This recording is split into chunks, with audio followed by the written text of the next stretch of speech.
Hello बच्चों, स्वागत है हमारे इस यूट्यूब के चैनल पे। बच्चों, आज की क्लास में हम लोग क्लास 12 के विलियन चैप्टर के अगले टॉपिक के बारे में बात करने वाले हैं। हम लोगों का सबसे पहला टॉपिक जो है मोललता, इसको हम लोग मोललिटी बोलते हैं बच्चों, ठीक ना। मोललता होता क्या है, ध्यान से देखेंगे। 1 किलोग्राम के विलायक में ना, 1 किलोग्राम के विलायक में उपस्थित विलेय के मोलों की संख्या को, विलेय के मोलों की संख्या को विलयन की मोललता कहते हैं। क्या कहते हैं बच्चों?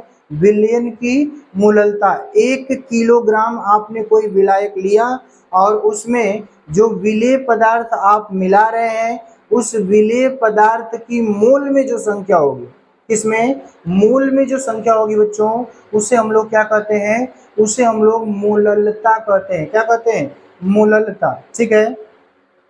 मोललता को हम लोग स्मॉल m से प्रदर्शित करते हैं और इसका मात्रक होता है मोल पर केजी, ठीक ना, मोल प्रति किलोग्राम, ठीक ना। देखते हैं बच्चों, यहाँ पे हम लोग फार्मूला देखेंगे। स्मॉल m बराबर विलेय के मोल बटा में विलायक का भार, और विलायक का भार किस में होना चाहिए? किलोग्राम में। हम लोगों को पता है कि मोल बराबर फार्मूला होता है भार बटा में अणुभार, भार बटा में अणुभार। तो इसी फार्मूले को हम लोग ऐसे लिख सकते हैं, स्मॉल m बराबर विलेय का भार बटा में विलेय का अणुभार गुणे विलायक का भार, ठीक ना। विलेय का भार बटा में विलायक का, सॉरी, विलेय का भार बटा में विलेय का अणुभार इंटू विलायक का भार, ठीक है। विलायक का भार किस में होना चाहिए? किलोग्राम में। देखते हैं बच्चों क्वेश्चन इस पे। 10 ग्राम NaOH को 500 ग्राम जल में विलेय किया गया है, तो विलयन की मोललता क्या होगी, ठीक ना। 10 ग्राम NaOH है और इसको 500 ग्राम जल में मिलाया गया है, तो बोल रहा है कि विलयन की मोललता क्या होगी, ये बताना है। ध्यान देंगे बच्चों, यहाँ पे हमको पता है इसमें विलेय पदार्थ NaOH है और विलायक हमारा क्या है? जल, क्योंकि 10 ग्राम NaOH को 500 ग्राम जल में मिलाया गया है, ठीक ना। तो जो अधिक मात्रा में होगा विलायक होगा, जो कम मात्रा में होगा वो क्या होगा? विलेय होगा। तो कम मात्रा में NaOH है, तो हम कह सकते हैं कि विलेय जो NaOH है इसका भार कितना है? 10 ग्राम। और किस में मिलाया गया है? जल में मिलाया गया है बच्चों। तो जल का भार दिया हुआ है 500 ग्राम। 500 ग्राम को किलोग्राम में बदलेंगे तो 1000 से भाग देना पड़ेगा, और 1000 से भाग देंगे तो ये आएगा 0.5 किलोग्राम। कितना आएगा बच्चों? 0.5 किलोग्राम। यदि NaOH के अणुभार की बात कर लें तो NaOH का अणुभार कितना आता है? 40। कितना आता है बच्चों? 40, ठीक ना। तो यहाँ से हम लोग मोललता निकालेंगे। मोललता स्मॉल m बराबर क्या होगा? विलेय का भार, विलेय का भार कितना है? 10 ग्राम बटा में विलेय का अणुभार कितना है? 40 इंटू विलायक का भार कितना है? 500 ग्राम है, किलोग्राम में 0.5 किलोग्राम होगा, 0.5 किलोग्राम। देखिए यहाँ से हम लोग इसको कैलकुलेट करेंगे बच्चों, तो ये 4 बार में कट जाएगा। 10 चौक को 40, 4 पाँचे 20। देखिए यहाँ पे 1/4 गुणे 0.5 हुआ, मल्टीप्लाई करेंगे तो कितना होगा? 20। तो 20 का मतलब एक अंक पे दशमलव लगाएंगे तो वैल्यू आएगी 1/2, और 1/2 की वैल्यू होती है 0.5, ठीक ना। तो इसको हम लोग लिखेंगे 0.5 मोल पर किलोग्राम। कितना होता है बच्चों? 0.5 मोल पर किलोग्राम। इसी तरह से एक और एग्जाम्पल देखते हैं। देखिएगा, 11.1 ग्राम कैल्शियम क्लोराइड, 11.1 ग्राम कैल्शियम क्लोराइड को 400 ग्राम जल में विलेय किया गया है, तो बोल रहा है कि इस विलयन की मोललता क्या होगी। 11.1 ग्राम कैल्शियम क्लोराइड है और इसको 400 ग्राम जल में मिलाया गया है, तो इस विलयन की मोललता आपको बताना है। क्या बताना है बच्चों? मोललता। तो 11.1 ग्राम कैल्शियम क्लोराइड को 400 ग्राम जल में घोला गया है, तो 400 ग्राम जल जो होगा ये विलायक का भार होगा, और 11.1 ग्राम कैल्शियम क्लोराइड ये विलेय का भार होगा। तो विलेय का भार ये है 11.1 ग्राम, और विलायक का भार जो है ये जल का भार होगा 400 ग्राम। 400 ग्राम को किलोग्राम में बदलेंगे, 1000 से भाग देंगे, ये आएगा 0.4 किलोग्राम। और कैल्शियम क्लोराइड का अणुभार कितना होता है बच्चों? 111। कितना होता है? 111। देखते हैं यहाँ से स्मॉल m बराबर क्या हो जाएगा? 11.1 बटा में 111 इंटू 0.4, आगे देखते हैं बच्चों, यहां से अगर हम इसको कैलकुलेट करेंगे तो एक अंक पे ऊपर दशमलव आएगा और एक अंक पे नीचे, यानी कि 1/4 और एक एक अंक पे दशमलव है। दशमलव से दशमलव कैंसिल हो गया, 1/4 वैल्यू आई और 1/4 की वैल्यू कितनी होती है 0.25, ठीक ना, 0.25 मोल प्रति किलोग्राम, ठीक ना। तो बच्चों ये टॉपिक जो था ये क्या था, मूललता, क्या था, मूललता, ठीक ना। इसके बाद हम लोग बात करते हैं अगले टॉपिक की, मूल अंश या मूल प्रभाज, ठीक ना, मूल अंश या मूल प्रभाज। देखिए मूल अंश या मूल प्रभाज क्या होता है बच्चों, किसी विलयन में, ठीक ना, किसी विलयन में उपस्थित एक घटक का मूल तथा उसमें उपस्थित सभी घटकों के मूल के अनुपात को, ठीक है, उस विलयन में उपस्थित सभी घटकों के मूल के अनुपात को विलयन का क्या कहते हैं बच्चों, मूल अंश या मूल प्रभाज, ठीक ना। यहाँ पे लिखा गया है किसी विलयन में उपस्थित एक घटक का मूल तथा उसमें उपस्थित सभी घटकों के मूल के अनुपात को मूल अंश या मूल प्रभाज कहते हैं, ठीक ना। बच्चों इसको x से प्रदर्शित किया जाता है और मूल अंश या मूल प्रभाज का कोई मात्रक नहीं होता, यह एक विमाहीन राशि है, ठीक ना। देखिए यहाँ से हम लोग लिख सकते हैं फार्मूला, x इजिकल टू एक घटक का मूल बटा में सभी घटकों का मूल, एक घटक का मूल बटा में सभी घटकों का मूल, ठीक ना।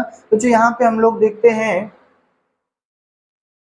माना a और b दो घटक हैं जिनके मूल क्रमशः Na Nb तथा मूल अंश क्रमशः Xa व Xb है। कहने का अर्थ ये है कि हमारे पास दो पदार्थ हैं a और b और इनसे मिलाकर कोई विलयन बनाया गया, ठीक है, जिसमें जो a पदार्थ है उसका मूल Na है और जो b पदार्थ है उसका मूल Nb है।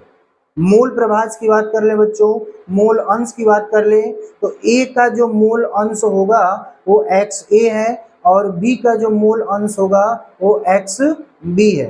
तो फार्मूले के अनुसार हम लोग लिख सकते हैं बच्चों, a का अगर हमको मूल प्रभाज निकालना है, Xa निकालना है, तो हम लिख सकते हैं Xa इजिकल टू Na बटा में Na प्लस Nb, ठीक है, जिसका मूल प्रभाज निकालना है उसका मूल ऊपर रखेंगे बटा में सभी का मूल नीचे रख देंगे, ठीक ना। इसी तरह से b की अगर मूल प्रभाज की बात करें तो Xb इजिकल टू Nb बटा में Na प्लस Nb, ठीक ना। इसको हमने समीकरण 1 माना और इसको समीकरण 2। बच्चों हम लोग जानते हैं कि अगर मूल अंश को जोड़ दिया जाए, जितने भी मूल अंश है, ठीक ना, अगर उनको जोड़ दिया जाए तो उनकी वैल्यू कितनी आएगी, 1 आएगी। यहाँ पे देखिए मूल अंश का योग सदैव 1 के बराबर होता है। कैसे बराबर होता है देखते हैं बच्चों, यदि हम समीकरण 1 और 2 को जोड़ें, समीकरण 1 ये ऊपर दिख रहा है, समीकरण 2 ये दिख रहा है, यदि दोनों को जोड़ दें तो वैल्यू कितनी आने वाली है, 1। देखिए Xa प्लस Xb, बाएं का बाएं तरफ हमने जोड़ा, Xa plus Xb equal to दाहिने तरफ का दाहिने तरफ जोड़िएगा, Na बटा में Na plus Nb plus Nb बटा में Na प्लस Nb। बच्चों दोनों का एलसीएम बराबर होगा, हमको क्या दिख रहा है, दोनों का एलसीएम बराबर दिख रहा है, तो हम ऊपर की वैल्यू जोड़ देंगे, Na प्लस क्या हो जाएगा Nb, तो Na प्लस Nb बटा में Na plus Nb cancel out हो जाएगा, कट जाएगा, तो इसकी वैल्यू कितनी आएगी, 1। यानी हम कह सकते हैं कि मूल अंश का योग कितने के बराबर होता है, 1 के बराबर होता है, ठीक ना। बच्चों यहाँ पे क्वेश्चन भी देख लेते हैं, 40 ग्राम NaOH को 90 ग्राम जल में घोला गया है। बोला जा रहा है कि 40 ग्राम NaOH को 90 ग्राम जल में घोला गया है, तो प्रत्येक घटक का मूल अंश क्या होगा। बच्चों प्रत्येक घटक का हमको क्या बताना है, मूल अंश बताना है। ध्यान दीजिएगा, मूल अंश के लिए हमको सबसे पहले क्या निकालना पड़ेगा, मूल निकालना पड़ेगा। तो मूल बराबर हमको पता है भार बटा में अणुभार फार्मूला होता है। देखिए यहाँ पे NaOH का भार दिया है 40 ग्राम और इसका अणुभार भी कितना निकल जाएगा, 40, ठीक ना। यहाँ पे यदि हम जल की बात करें तो जल का भार दिया है 90 और जल का अणुभार कितना हो जाएगा, 18। कितना होगा बच्चों, 18, ठीक है। अब हम लोग आगे बात करते हैं, मूल निकालते हैं। मूल बराबर होता है भार बटा में अणुभार। यदि हम लोग NaOH का मूल निकालें तो NaOH का मूल बराबर भार बटा में अणु भार, NaOH का भार कितना है 40 और इसका अणु भार भी कितना है 40, तो 40 बटा में 40 की वैल्यू कितनी हो जाएगी 1, ठीक ना। उसी तरह से मोल, हम जल का मोल निकालेंगे तो जल का भार दिया है 90 और जल का अणु भार है कितना 18, तो 18 पाँचे 90, 5 बार में कट गया। अब यहाँ से हम लोग मोल अंश या मोल प्रभाज निकालेंगे। x का मतलब क्या है बच्चों, मोल अंश। इसका मोल अंश निकालने जा रहे हैं NaOH का, सोडियम हाइड्रा ऑक्साइड का। यदि इसका हमको मोल प्रभाज या मोल अंश निकालना है तो सबसे पहले इसका मोल ऊपर रखेंगे। इसका मोल हम लोगों ने कितना निकाला 1, इसको हम ऊपर रखेंगे और सभी के मोल को जोड़कर नीचे रखेंगे। तो सभी को जोड़िए, 5 1 और 5 कितना हो जाएगा 6, तो यहाँ से 1 बटा में 6 यानी NaOH का मोल अंश 1 बटा में 6 आ गया। उसी तरह से यदि हम लोगों को जल का मोल अंश निकालना है तो जल का मोल ऊपर रखेंगे। जल का मोल आया है 5 बटा में सभी को जोड़ेंगे तो आएगी वैल्यू 6, 5 बटा में 6 किसका मोल हो जाएगा, मोल अंश हो जाएगा जल का, ठीक ना। तो बच्चों आज की क्लास में हम लोग मोललता और मूल अंश या मूल प्रभाज के बारे में जाने, ठीक ना। ये क्या होता है दोनों को एक बार फिर से समझते हैं। हमने आपको बताया, ठीक ना, मोललता के बारे में बताया कि 1 किलोग्राम के विलायक में ना, 1 किलोग्राम के विलायक में उपस्थित विलेय के मोलों की संख्या को उस विलयन की क्या कहते हैं, मोललता। और मूल अंश में हमने बताया बच्चों कि किसी विलयन में उपस्थित एक घटक का मोल तथा उसमें उपस्थित सभी घटकों के मोल के अनुपात को उस विलयन का क्या कहते हैं, मूल अंश या मूल प्रभाव, ठीक है बच्चों। अगले टॉपिक के बारे में हम लोग अगली क्लास में बात करेंगे, तब तक के लिए धन्यवाद।